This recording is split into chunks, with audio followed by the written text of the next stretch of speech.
what you want. You've all been talking about it. You all want to hear it.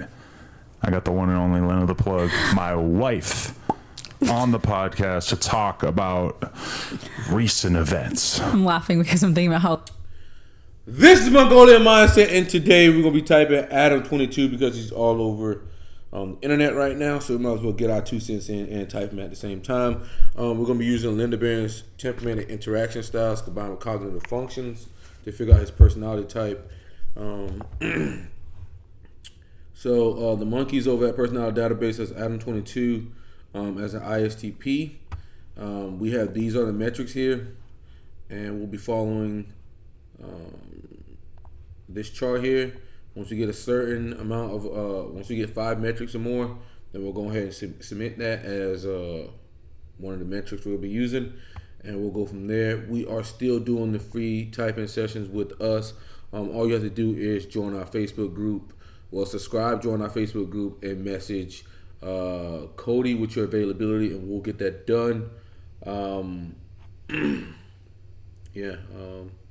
Our group has been very active lately, so get in there. You're free to ask any questions you want, whether it be self-development or typology or Enneagram, whatever you want, and we'll try to answer that as best we can. Like we said, we want to have the best self-development, Enneagram, MBTI group on the planet. Like we say, we run our stuff like the mafia, so don't fuck with nobody in the Mongolian Mindset group because we're coming after you. But let's get into this. Like, I'd probably never come on the podcast again, but if I picked another guy, so now I'm allowed to come on the podcast. You thought you were never going to come on the podcast again? I mean, it's just like, you know, no one wants the Linda the Plug interview, but then I picked someone else, and now it's like, oh, she needs an interview. Okay, you did an adult scene with someone else. I mean, but it's like, it's when I think about it, I'm like, okay, cool. Well, when you were in your like mom TikTok era, probably that wasn't going to be the thing that made me like, okay, let's get her on. I had you on here what, a year and a half ago with Flacco? Yeah, I can't remember why we did that. Just give you a little press. Yeah. Get some stuff out there. I'd feel more comfortable if he was here. I feel really like uncomfortable with the fact that it's just you and I, and we're going to talk about this in front of my brother-in-law, Josh. He's not paying attention. He's not even in here. Oh, he left. Thank God. I was done. Like, oh, Josh is in here. Don't put Josh on blast.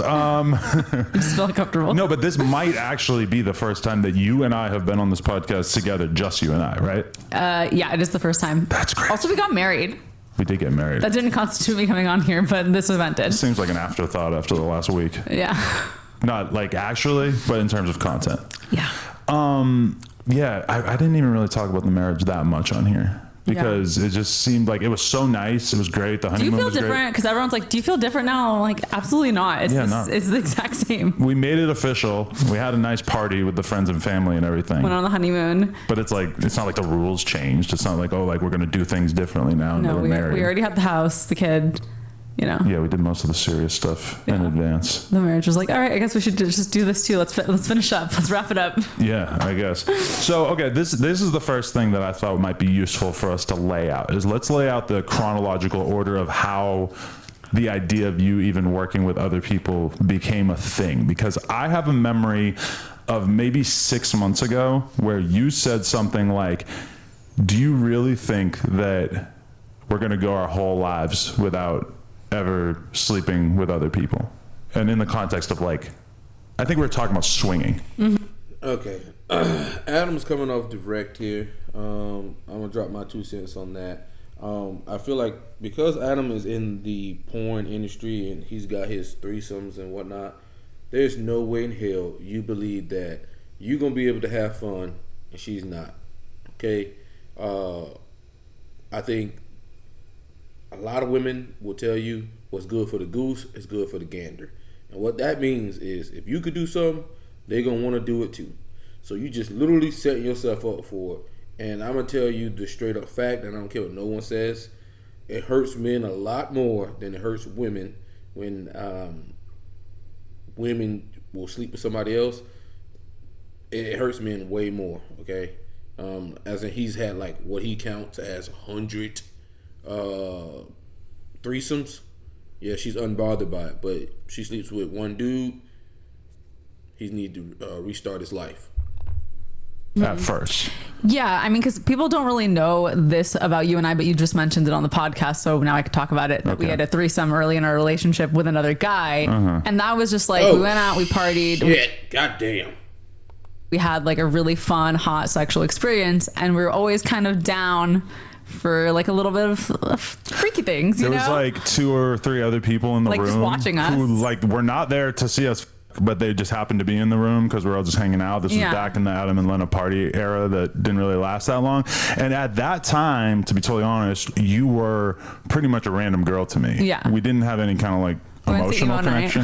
Oh my God. That's where we were in our lives. We went to emo night. Okay. Shout out emo night.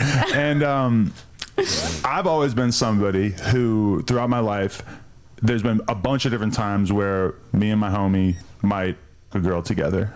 Always enjoyed it with you that night, but then once we started to actually get closer and closer to like date. I'm gonna just go and hit him. Adam is hedonistic, okay, so that's Enneagram 7.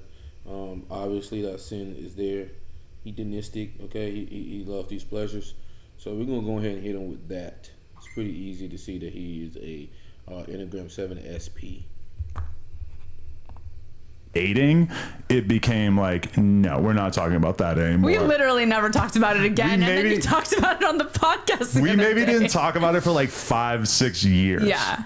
And then all of a sudden, I mean, also my friend went on to date the guy for a really long time, so that's probably also why we didn't talk about it. That is a good point, yeah. But like, okay, when I think about that version of us and the version of us that isn't always going to do, who's just very into sex and likes to try fun and new experiences, I was just like, are we really never going to have an experience like that, even off camera, ever again? And what spurred that conversation, I think, was the fact that we had multiple different couples on Plug Talk where either they were into the swinging thing or they just did with other people separately. So he's talking about what other people are doing.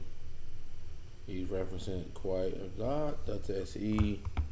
And stuff, and slowly it started to seem like, well, maybe this rule is kind of arbitrary. Well, I think for us it was also seeing those couples and seeing how turned on they got by having both these motherfuckers are SE users.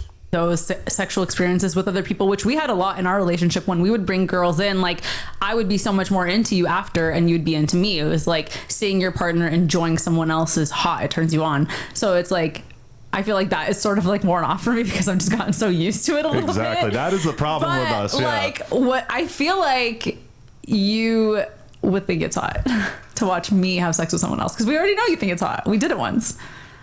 But that was like, my is in your mouth and he's your vagina. Yeah, I'm not saying you DP'd me, but like... Right, but I'm just saying it's not like I was sitting in the corner, because there's a whole narrative. Okay, I don't think you're a cuck. Are you going to go with this?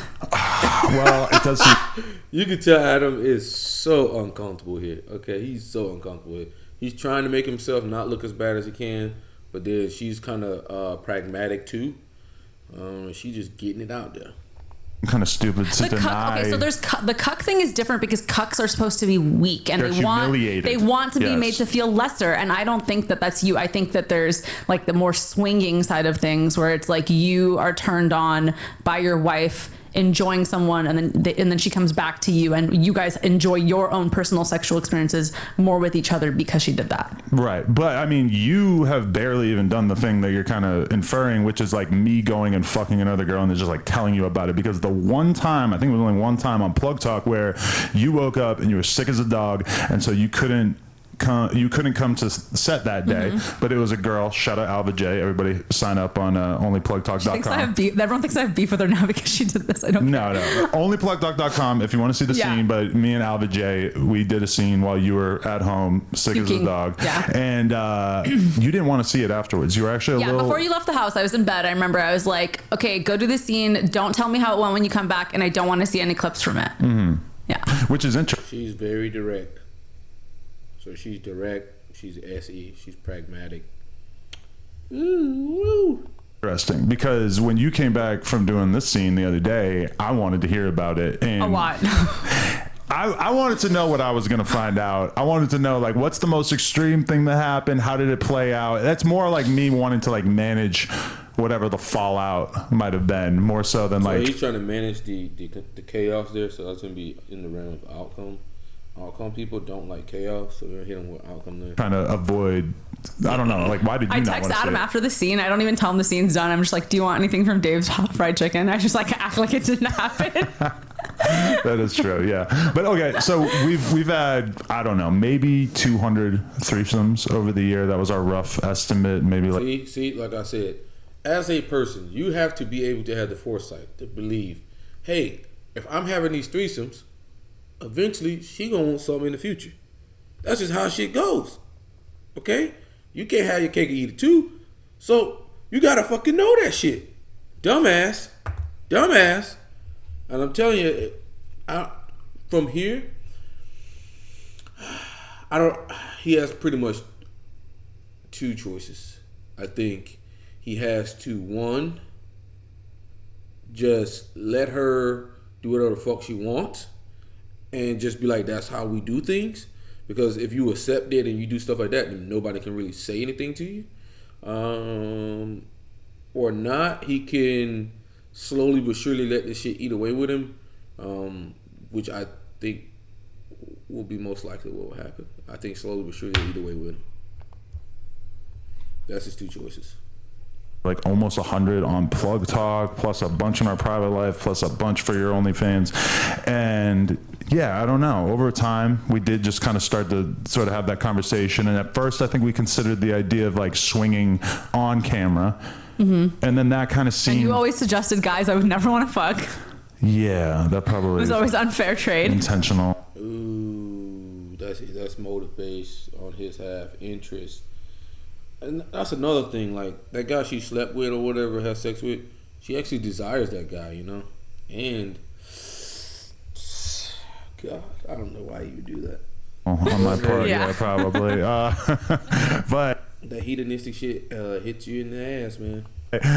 I don't know. Like, it just kind of seemed like, well, if you are going to do it for the first time, we should roll it out in a way that actually is as exciting as possible. Yeah, I mean, I was never really the best SE experience as possible at the SE and the outcome. Thinking about like a rollout per se, and then I also like I knew it was going to be a big deal just because, you know, outside of you, I have a pretty big adult fan audience, and they literally every single comment on anything I post is like, do a scene with the BBC, do a scene with whatever, this person, black, whatever. So I knew that my fans were going to be excited, and I knew that the wedding thing was going to be a factor because it's like, why all of a sudden after you get married? But I didn't think it was going to be this big. But it's weird because we had been talking about it before the wedding, and sort of like, you know, the idea was in the air, even though we hadn't made a hard decision on. It was weird because that's the message I sent to Jason was like, hey, I'm going to get married and on my honeymoon, but when I come back, we should shoot. Right. And he was like, okay. And a lot of people seem to think that after the honeymoon, really, bro.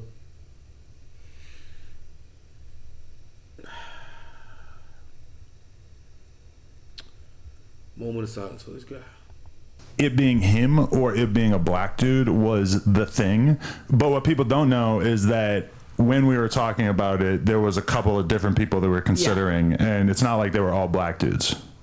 No, there's only a few guys in the industry who are like big on social media, very well known by like just right when you look at them, you know that guy, you know, and I wanted my first scene to be like, you know, a big scene. And it's worth mentioning that we did a TikTok in Vegas back in January where, and this might have been like the first time we ever even joked about it on camera, but I said to him doing a little TikTok, I said, who's the hottest girl here? And then he like put his arm around you and walked away with you. And that, I believe, has like 9 million views on TikTok. And that, if we were trying to like minimize the amount of people who were suggesting that you do a scene with another guy, that was probably not the best idea, because that made everybody want to talk about it, right? Yeah.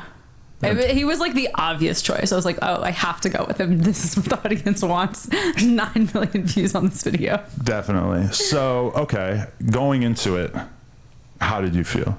Okay, so she felt that's FE.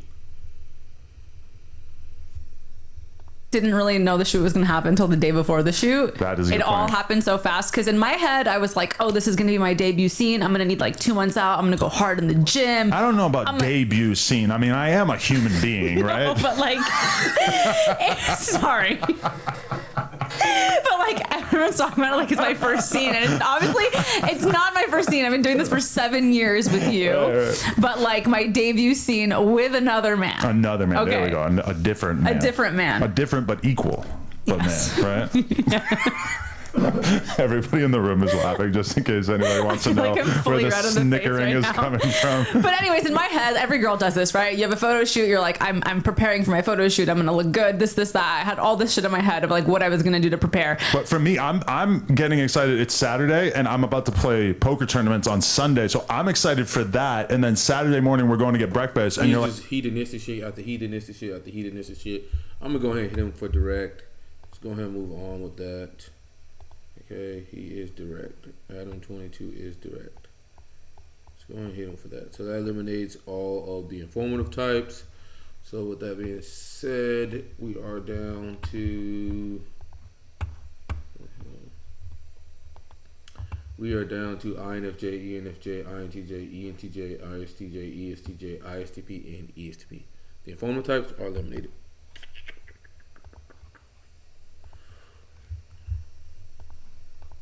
like, hey, Jason is in town. I might shoot that scene tomorrow. And I'm like, huh, okay. Yeah, like, it was awkward. My sister was there. She's like, I don't want to be here for this conversation.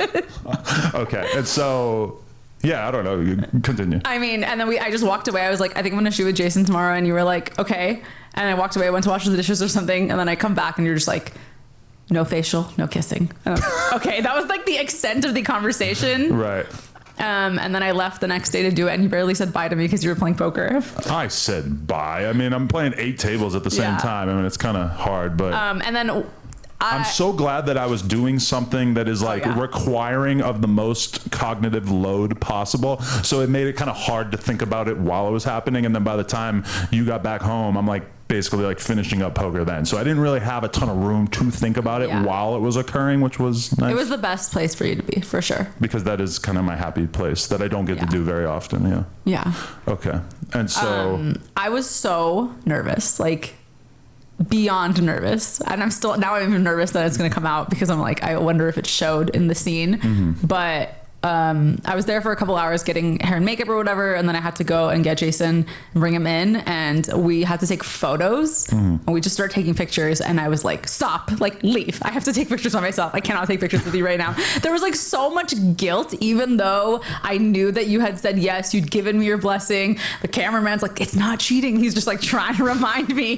He's like being my like, you know, I had no girls with me to like just cheer me on or anything. He was being my little. Well, you said something about how your makeup artist or your hair person was like your therapist. Oh yeah. They were being my therapist. So you're like talking it through it with them, like, oh, I feel terrible. I'm about to fucking cheat on Adam. Yeah, I was super, super nervous. Right. I don't know. I just felt really uncomfortable. I mean, I told you that like when we were in France last month, we went to the club and these guys were trying to dance with me, and I literally left the dance floor and I sat on the couch by myself because I felt so uncomfortable. Right. I didn't know what to do, and it felt like it was cheating. Like even if I just bumped into a guy dancing, and here I am, I have to have sex with somebody, and it's gonna be filmed and put online. Right.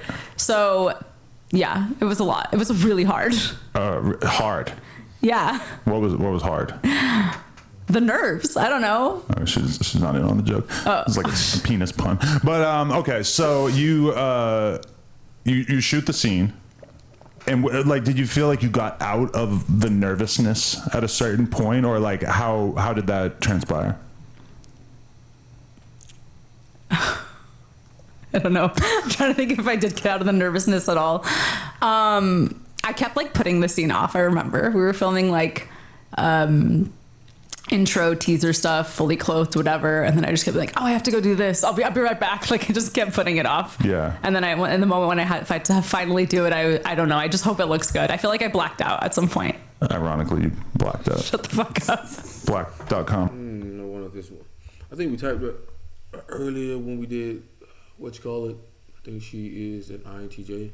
But it's not on there. A lot of people seem to think that it's on black.com. Yeah. Jason is blacked like star, so that's why he's like synonymous with blacked, but no, it's on our OnlyFans. A lot of people seem to think that you doing this was part of, well, they think that you've cheated on me a lot over the years probably, and that this was just kind of like more of that. Cheated on me, you guys. Okay, very early on. It's been a long time. Okay, if I told you it was really early in the relationship, but yeah, I cheated on you a lot, you'd still be fucking pissed. If you cheated on me in the first year of the relationship, I wouldn't be that mad. Because I would still... I would be mad because you put yourself out there as like a non-cheater so much, where I was like, yeah, I cheated in 2017 or whatever, but you know, I felt like I wasn't really doing a whole lot to like hide it. That's some justification. That's T.I. bullshit. T.I. bullshit.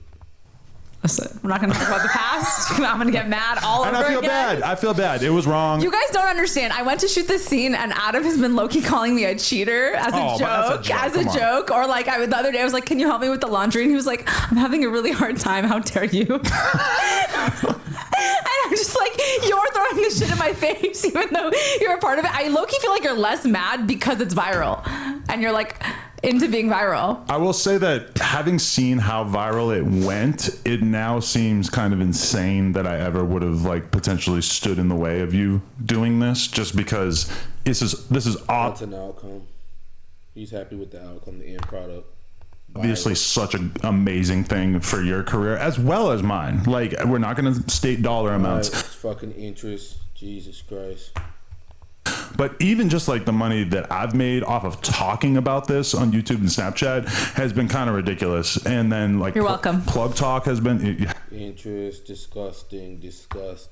That's a very weird framing, but the amount of additional signups that we've gotten on onlyplugtalk.com has been kind of insane. Yeah. Just seeing like how crazy this has been. And also like, it's a weird thing where like at a certain point in my life, you're scared of like people shitting on you, or you want to avoid people shitting on you. And then at a point like right now, it's like, oh, I'm just getting so destroyed by people making fun of me that it's like, you just got to roll with it.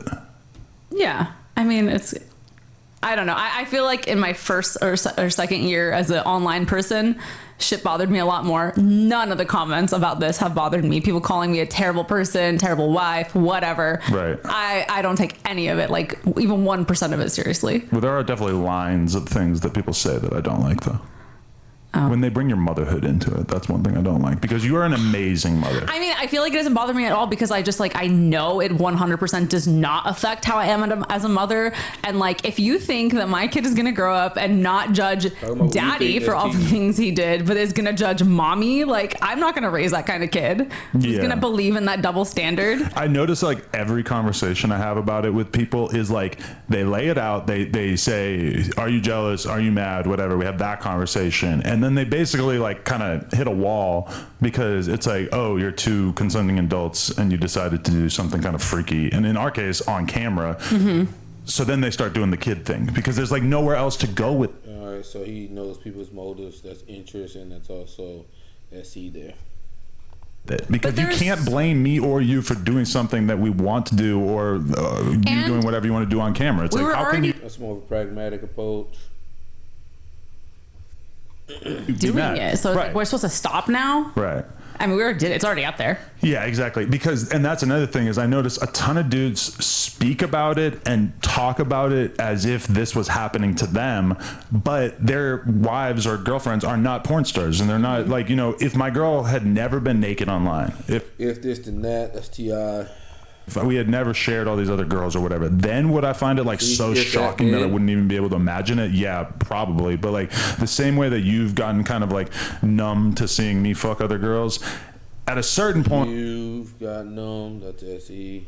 It just started to feel like it wasn't that big a deal. Now, obviously, it was a deal. It was definitely something, because like, especially like maybe like the day after, I had a little bit of buyer's remorse, where I was just like a little bit like sick to my stomach. Of it was just a like, lot of this. I didn't know what mood I was going to get you in for a few days there. Yeah. And I mean, even when I was telling Destiny and Crip Mac, which was like about the weirdest audience I could have possibly had for it, when I told you I was going to talk about it with them, you're just like, are you serious? Like, I was like, why are you gonna? I had not planned on like talking about the scene until closer to the time it was gonna come out. I had not planned to eat. And you were like, it was like you needed therapy. You're like, I'm gonna go into the office and I'm gonna talk to Crip Mac and Destiny about it. No, yeah. At a certain point, I was just like, listen, if I have to talk about it, I'm just gonna talk about it on the podcast. I'm not gonna shy away from it. I'm not gonna act like it's not happening. I'm just gonna talk about it. And Destiny is probably like one of the best people I could have the conversation with. Crip Mac, maybe not so much. Like, yeah, he's the interest.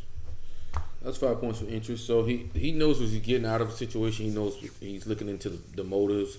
So whether he talks about like the money he made from this whole situation, or just like the motives behind things, he's interest based. Okay, so he is interest.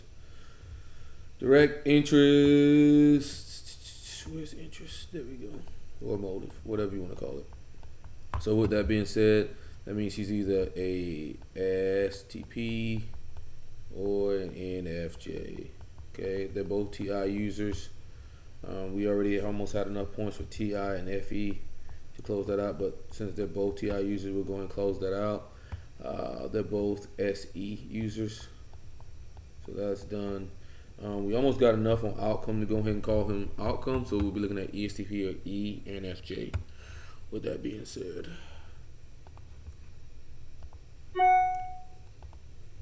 his first thing he said was, "Oh, I know you was mad, huh?" So it's like immediately he's kind of like writing the narrative for me. I mean, I feel like there was times where you got mad at me, but I feel like it's part of it is like we were learning each other's boundaries. Yeah. I came home and maybe was a little too honest with you, but you were like asking me a lot of questions, right? And I didn't know how to not answer your questions, right? So yeah. And now that I've seen bits and pieces of the video as well, that's what's kind of weird too, is realizing like the whole world seems to have decided that being a cuck is a bad thing, or like that your girl getting fucked by someone else is a bad thing.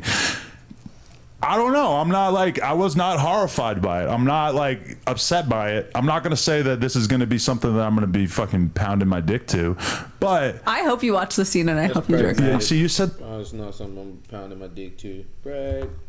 That last night is that you are really turned on by the idea of me seeing it and enjoying it. Yeah.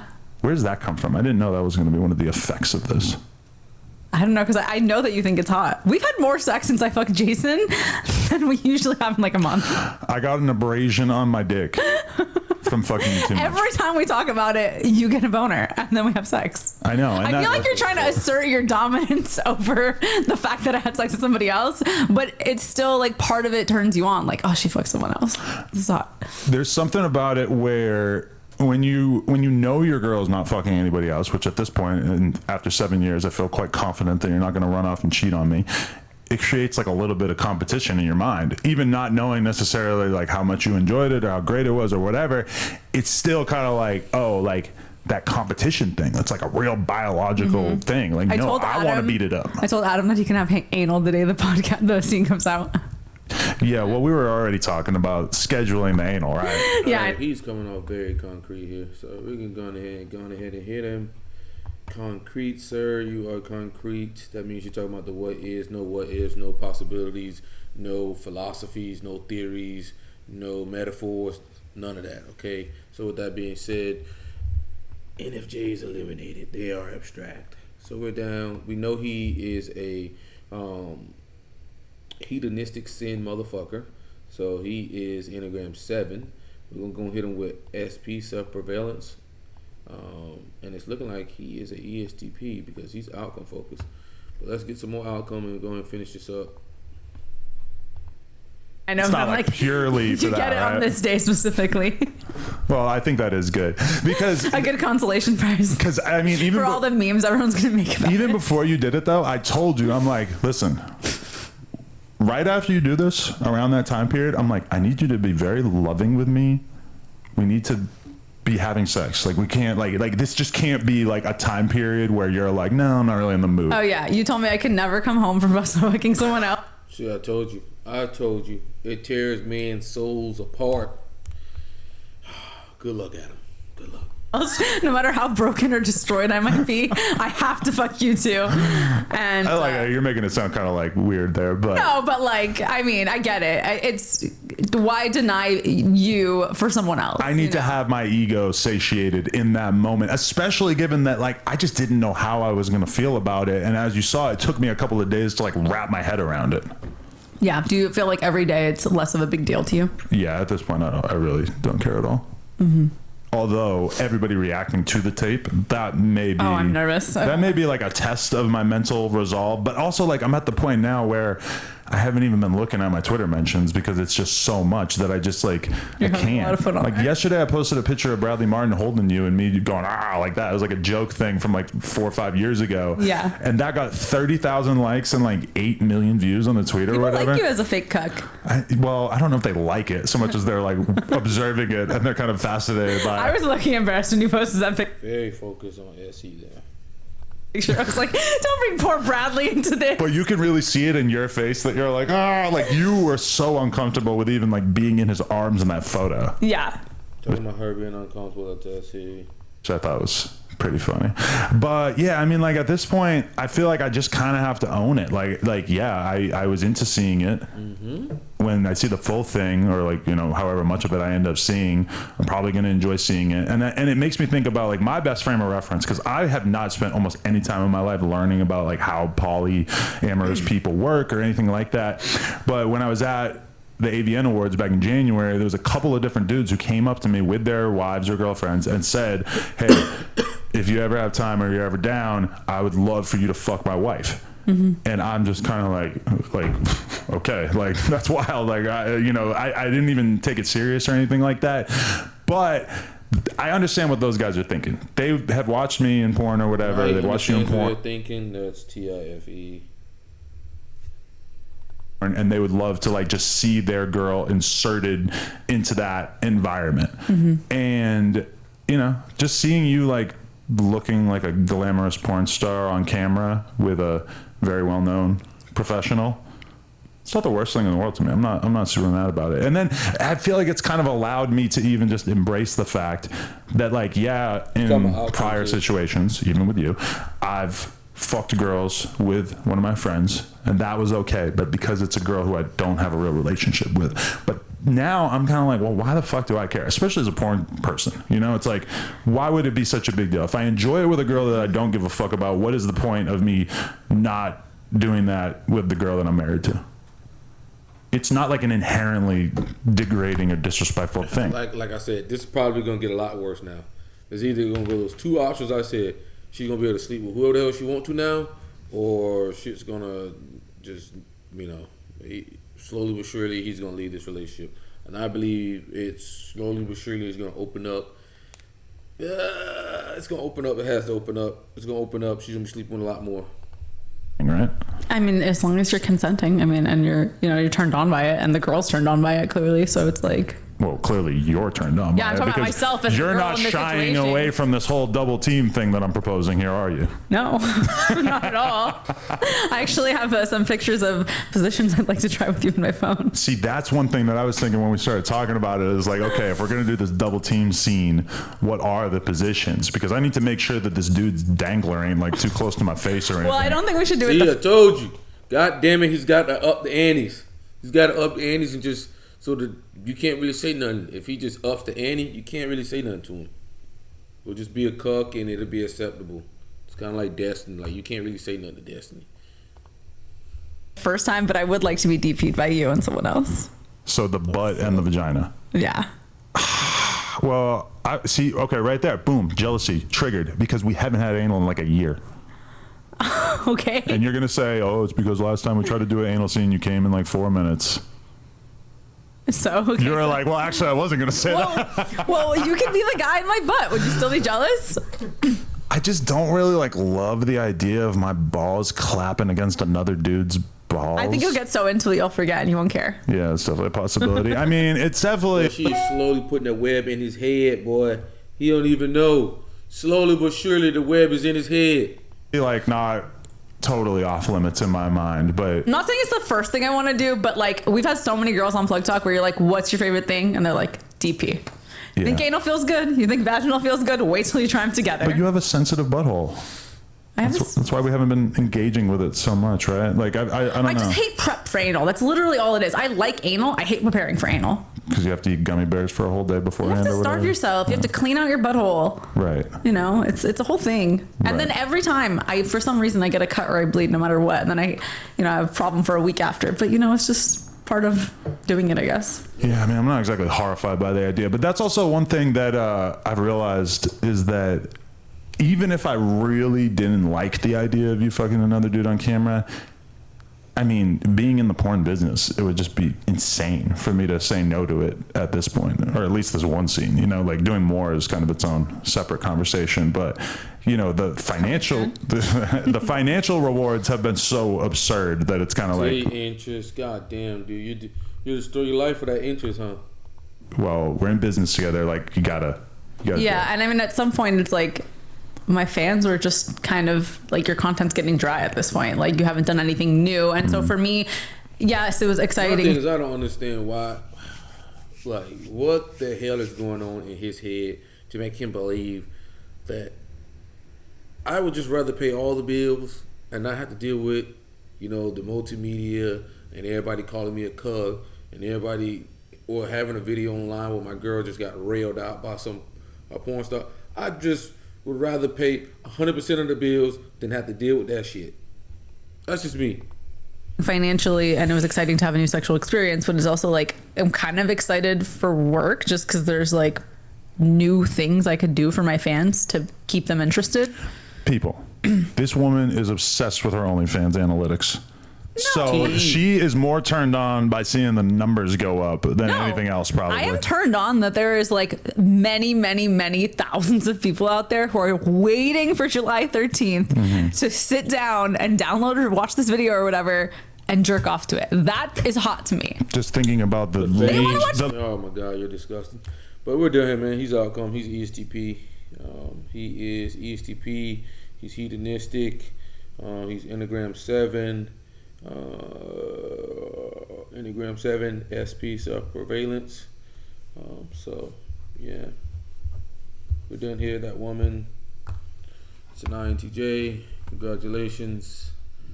So with that being said, he's an SP7, so he's initiating, he's extroverted, he's concrete. He talks about the what is, not the what ifs, not the possibilities, not the theoretical. Stays mostly in reality, dry, boring, whatever you want to call it. He's interested. He always knows that he gets out of a situation. He understands people's motives, or he's looking at people's motives. He's not looking at systems or anything like that. Nothing did he say during that whole time was systematic at all. He's direct, so he's specific, concise, to the point. When he speaks, he's kind of forceful. He's not beating around the bush or anything like that. He's obviously pragmatic. Okay, he has an individualistic mindset. He's rebellious, contrarian. Obviously, what he does is a contrarian anyway. His wife is contrarian as well, and he's outcome focused. He's all about that end product. Like, is that end product matching up? Okay, then we move forward. Obviously, he's an SE user. He references like what other people are doing. How does he know he wants something? What other people are doing as well. His NI is fucking ass. If he had any like hint of NI, he would not have let that woman do what she did. Because his future is gonna fucking suck ass. I mean, they're just constantly, people just gonna look down on you. I mean, it was all fun while you was having fun. It's all fun when the rabbit got the gun, but rabbit ain't got the gun no more. He's TIFE, so everything has to have a logical consistency with him. He understands other people's feelings as well, what other people value, what other people find important. So yeah, we got Adam 22 as a ESTP. And comment below what you thought his type was, and let us know what you think in the comments about letting your wife sleep with another porn star or another man. Let us know.